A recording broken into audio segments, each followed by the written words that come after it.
ધાગાકરણ ખૂબ જ મહત્ત્વનું કાર્ય છે. આ કાર્ય રેશમ ઉદ્યોગનો મૂળ આધાર કહેવાય છે, કારણ રેશમની ગુણવત્તા અને કિંમત આ કાર્ય પર જ નિર્ભર છે. આ માટે ધાગાકરણ યંત્ર અને એનો ઉપયોગ ખૂબ જ મહત્ત્વપૂર્ણ બની રહે છે.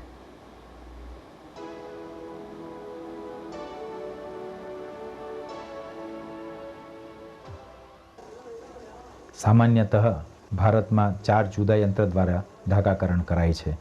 સૌથી વધુ ઉપયોગ થાય છે ચરખાનો. ભારતમાં બનતું 50%થી પણ વધુ રેશમ આ યંત્ર પર જ થાય છે.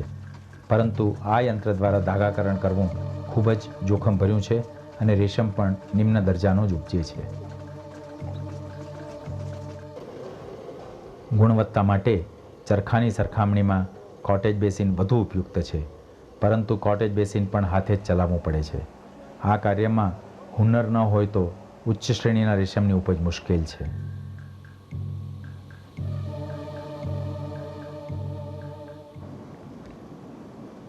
ગુણવત્તામાં સૌથી ઉત્તમ રેશમ ઓટોમેટિક અથવા સેમી ઓટોમેટિક યંત્રો દ્વારા ઉપજાવી શકાય છે. ભારતમાં આવા થોડાક યંત્રો વપરાશમાં છે, પણ આ યંત્રો દ્વારા ભારતમાં થતા બહુપ્રજ કોશેટાનું ધાગાકરણ અસંભવ છે. આ ઉપરાંત આવા મશીન મોંઘા હોવાથી ભારતીય સંજોગો માટે અનુકૂળ નથી.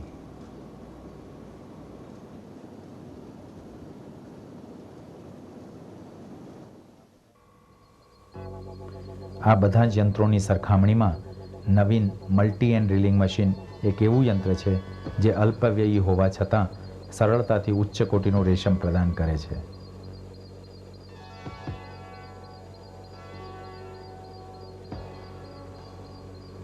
વિદ્યુત શક્તિથી ચાલતું આ મશીન યાંત્રિક બળથી કુશળતાની જરૂરિયાતો ઘટાડી દે છે.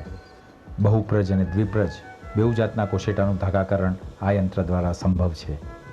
ધાગાકરણ ક્ષમતા અને ઉત્પાદકતા પણ ગુણવત્તા સાથે વધે છે અને આખરે આ મશીનના ઉપયોગથી ધાગાકરણનું કાર્ય સરળ અને જોખમ રહિત બની જાય છે.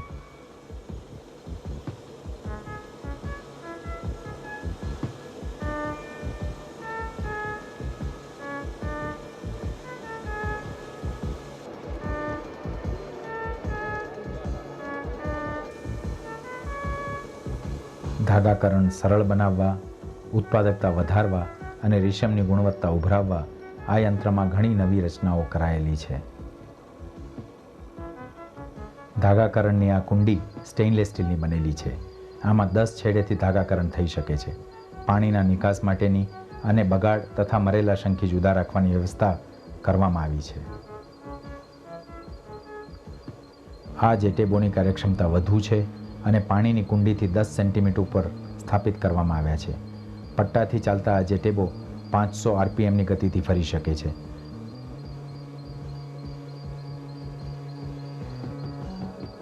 ગતિ મુખ્ય ડ્રાઇવથી બેવેલ ગિયર દ્વારા જેટેબો સુધી પહોંચે છે.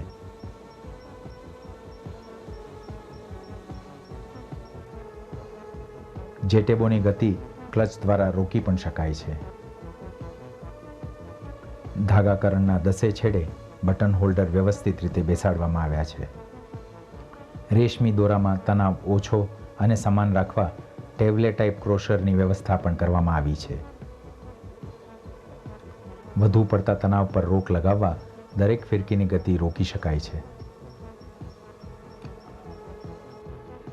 ફિરકી પરથી રેશમ ઉતારવાના કાર્યને સરળ બનાવવા પ્લેનેટરી ડ્રાઇવ ટ્રાવર્સ મિકેનિઝમની વ્યવસ્થા પણ છે.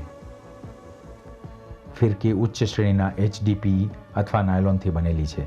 દરેક ફિરકીનું વજન 550 ગ્રામ છે અને ફિરકીની પરિધિ છે 68 સેન્ટીમીટર્સ. આની ખાસ બનાવટથી રીરીલિંગ વખતે રેશમ ઉતારવું સહેલું બની રહે છે.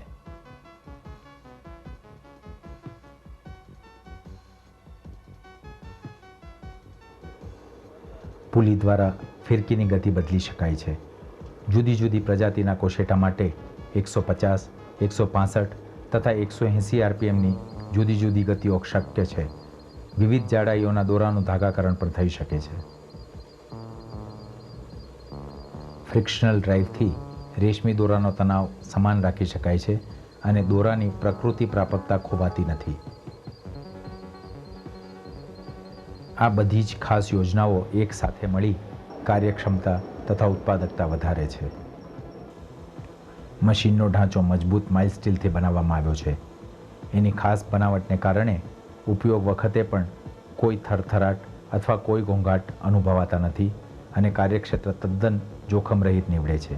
આ ઉપરાંત સરળ બનાવટને કારણે મશીનની કિંમત પણ પ્રમાણમાં ઓછી રાખી શકાયેલી છે.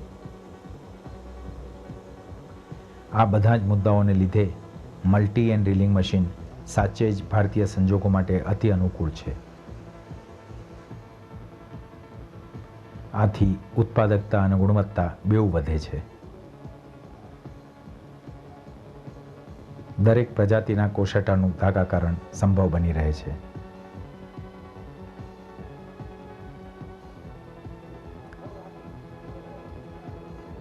યંત્રનો પ્રયોગ સરળ હોવાથી નિપુણતાની જરૂરિયાતો પણ ઘટી જાય છે. આ સરળતા, વધુ ઉત્પાદન ક્ષમતા અને વધુ ગુણવત્તા મલ્ટી એન્ડ રીલિંગ મશીનને ભારત માટે અતિ ઉપયુક્ત બનાવે છે.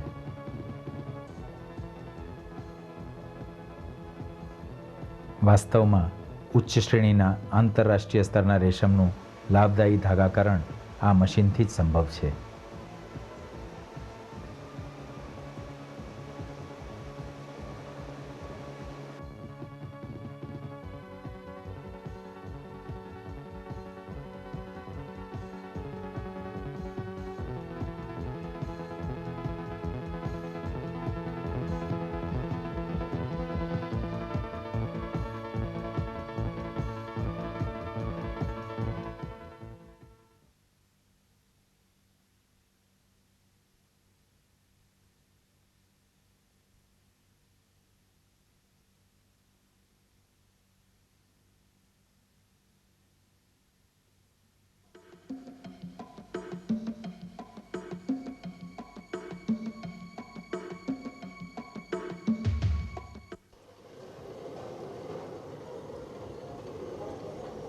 ધાગાકરણ વખતે સારા એવા પ્રમાણમાં જુદી જુદી જાતના વ્યર્થ પદાર્થ રહી જાય છે, જેમ કે મરેલા શંખી, રેશમી રૂંવાટીના ચીથરા અને દોષયુક્ત કોશેટા.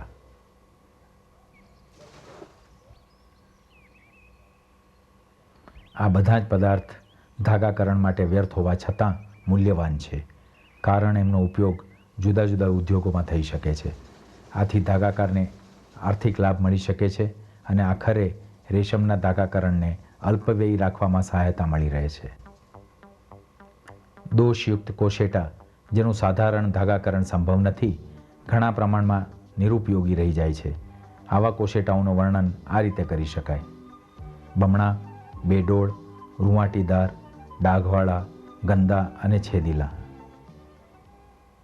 બમણા કોશેટા મોટા હોવા છતાં ગુણવત્તાની દૃષ્ટિથી ધાગાકરણને કાબેલ નથી, પણ આવા કોશેટાથી ટૂપિયો સિલ્ક બની શકે છે.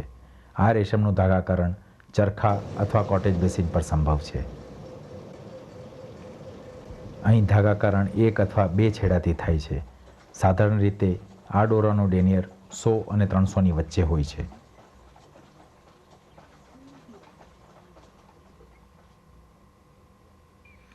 ટૂપિયો સિલ્કનું નિર્યાત થઈ શકે છે, કારણ પરિધાનના વસ્ત્ર, પડદા ઇત્યાદિ માટે આ રેશમની દુનિયાભરમાં માંગ છે. આજકાલ બેડોળ અને અસામાન્ય કોશેટા પણ બમણા કોશેટા સાથે ટૂપિયો સિલ્કના ઉત્પાદનમાં વપરાય છે. અણીદાર, વચ્ચેથી દબાયેલા, પાતળી કાચળીવાળા અને બે પડવાળા કોશેટા પણ આ રીતે ઉપયોગી નીવડે છે. છેદીલા કોશેટા ટૂપિયો સિલ્કના ઉત્પાદનમાં કામમાં નથી આવતા, પણ ગુંદર ધોઈ આ કોશેટાથી હાથે કાતેલું સ્પન સિલ્ક અથવા નોઇલ સિલ્ક તૈયાર કરી શકાય છે. ડાઘવાળા અને ગંદા કોશેટાનો ઉપયોગ ટૂપિયો સિલ્ક અને સ્પન સિલ્ક ઉદ્યોગોમાં પણ થઈ શકતો નથી, પરંતુ આવા કોશેટાને પણ રંગીને અન્ય આકર્ષક વસ્તુઓ બનાવી શકાય છે.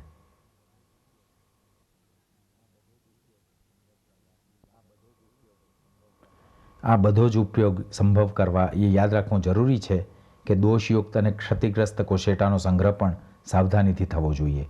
આમને પણ ગંદકી અને ફૂગથી બચાવવા જ રહ્યા. કોશેટાની રૂંવાટી પણ સારી એવી માત્રામાં રહી જાય છે. આનો ઉપયોગ સંભવ કરવા આને પણ સાફ રાખવી જોઈએ. આમાં વાળ, ધૂળ, બીડી સિગરેટના ટુકડા ઇત્યાદિ મળેલા ન હોવા જોઈએ.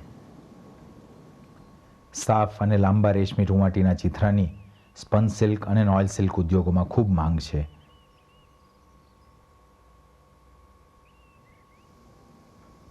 અહીં સફાઈ ક્રિયા પછી ચીથરાઓમાંથી સ્પંજ સિલ્ક અથવા નોઇલ સિલ્ક બનાવાય છે.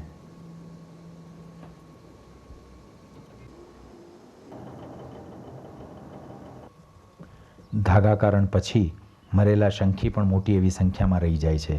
આમાંથી પ્રોટીન અને ચરબીયુક્ત તેલ કાઢી શકાય છે. તેલ કાઢ્યા પછી બચેલા ફોતરા ખાતર તરીકે કામમાં લઈ શકાય છે.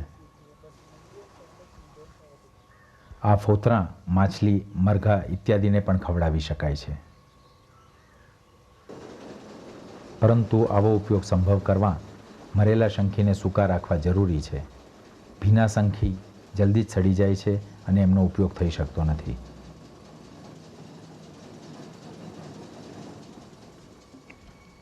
આમ જો દોષયુક્ત કોશેટા, રેશમી રૂંવાટી, ચીંથરા અને મરેલા શંખી પણ સ્વચ્છ રખાય તો એમનામાંથી પણ ધાગાકારને આર્થિક લાભ થઈ શકે છે. એથી ધાગાકારણની કુલ કિંમત ઘટે છે અને આખરે ધાગાકારણનું લાભદાયી કાર્ય વધુ નફાકારક બની રહે છે.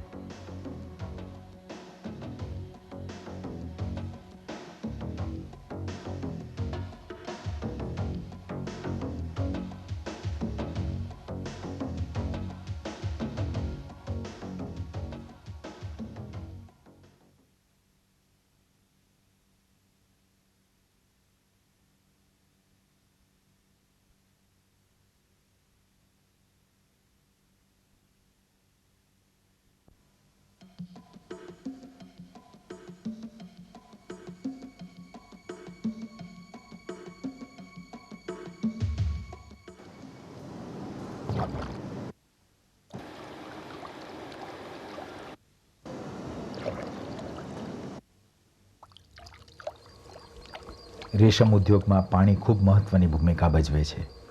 ફક્ત 1 કિલો રેશમના ઉત્પાદન માટે લગભગ 100 લીટર પાણીની જરૂર પડે છે.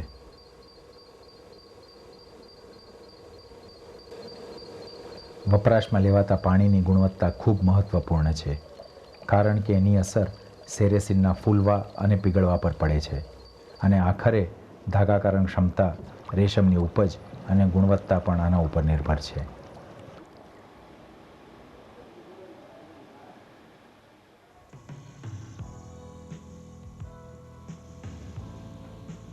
સામાન્યતઃ ધાગાકાર ખુલ્લા કૂવા, બોરવેલ, નદીઓ અને તળાવોમાંથી પાણી પ્રાપ્ત કરે છે. ઉત્પત્તિ સ્થાન જે પણ હોય, પાણીને ધાગાકરણ માટે યોગ્ય બનાવવા વપરાશ પહેલાં એનું પરીક્ષણ કરાવવું જોઈએ. જરૂર પડે તો રાસાયણિક પદાર્થોથી એનો ઇલાજ પણ થવો જોઈએ. આદર્શ રીતે ધાગાકરણ માટેનું પાણી રંગરહિત, સ્વચ્છ અને ગંધરહિત હોવું જોઈએ. ઠંડા પાણીમાં તેજાબની માત્રા 6.8 અને 7.4ની વચ્ચે હોવી જોઈએ અને કુલ ખારાશ 50થી 90 ppmથી વધુ ન હોવી જોઈએ. તેજાબની માત્રા અથવા pH value pH indicator paper અથવા pH મીટરથી મપાય છે. જો pH વેલ્યુ 6.8થી ઓછી હોય તો સોડા એશથી પાણીનો ઇલાજ થવો જોઈએ.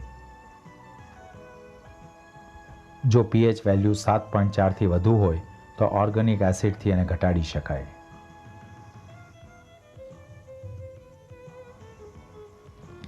પાણીની ખારાશનું પણ પરીક્ષણ જરૂરી છે, કારણ 90 ppmથી વધુ ખારાશથી ધાગાકરણ ક્ષમતા, રેશમની ઉપજ અને ગુણવત્તા પર ખરાબ અસર પડે છે. ખારાશના પરીક્ષણ માટે 250 સીસીના કોનિકલ ફ્લાસ્કમાં 100 સીસી પાણી ભરાય છે. આ પાણીમાં 2 થી 3 સીસી એમોનિયા બફર સોલ્યુશન મેળવવામાં આવે છે. સૂચન માટે એરિકોન બ્લેક ટી પણ આમાં મેળવાય છે. પછી આ દ્રવ્યમાં 0.02 NEDTA સોલ્યુશન મેળવાય છે અને એને હલાવવામાં આવે છે. આ વિધિ ત્યારે સંપન્ન થાય છે જ્યારે દ્રવ્યનો લાલ રંગ લાલ વાદળી બની જાય છે.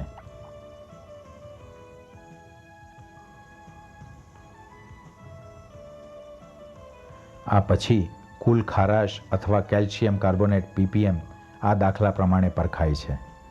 પારખેલી ખારાશના આધારથી પાણીમાં ખારાશ ઓછી કરવા રાસાયણિક પદાર્થ મેળવવા જરૂરી છે.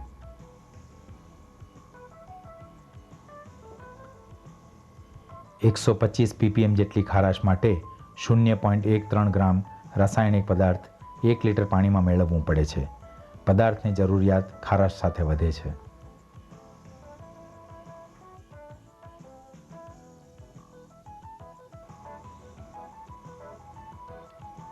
જો પાણીમાં કોઈ પણ સજીવ અથવા નિર્જીવ પદાર્થ દેખાય તો ફટકડી નાખી પાણીનું શુદ્ધિકરણ પણ કરવું જોઈએ. આમ ભળેલા પદાર્થ પાણીથી છૂટા પડી જાય છે. પાણીને નિતારવું પણ જરૂરી છે.